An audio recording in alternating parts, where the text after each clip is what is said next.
20 ఏళ్ల కుర్రాడికి కానీ అమ్మాయికి కానీ ఘన విజయం ఏమిటో తెలుసా? చదువులో ఉంటారు ఎలాగో, దాంతోపాటుగా ఓ నలుగురు స్నేహితులు ఉండాలి. మళ్ళీ చెబుతున్నాను, ఎందుకైనా మంచిది. మొగాళ్ళకి మొగాళ్ళే, ఆడాళ్ళకి ఆడాళ్ళే. స్నేహితులు అన్నారు కదా అని గర్ల్ ఫ్రెండ్ బాయ్ ఫ్రెండ్ అనకూడదు. బాయ్కి బాయే, గర్ల్కి గర్లే, నలుగురు ఉండాలి. నలుగురు అని లెక్క కాదు, నలుగురు అంటే ఎక్కువ మంది అని అర్థం ఉండాలి. ఊరికే ఏదో మనతో పాటు హోటల్కి వచ్చేవాళ్ళు బిల్లు మన్నేమనేవాళ్ళు కాదు స్నేహితులు అంటే. మన కోసం ఏ త్యాగమైనా చేయగలిగిన వాడు. అటువంటి స్నేహితులు మగపిల్లలకి నలుగురు మగపిల్లలు, ఆడపిల్లలకి నలుగురు ఆడపిల్లలు ఉండాలి. ఎందుకు? కలుపుకోలుతనం అన్నమాట. స్నేహం అంటే, స్నేహం ఎప్పుడు ఏర్పడుతుంది?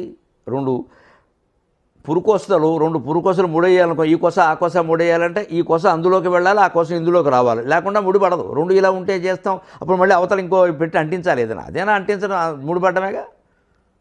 అంచేత వీరు కొంత కోల్పోయి వారు కొంత కోల్పోతే తప్ప స్నేహం ఏర్పడదు.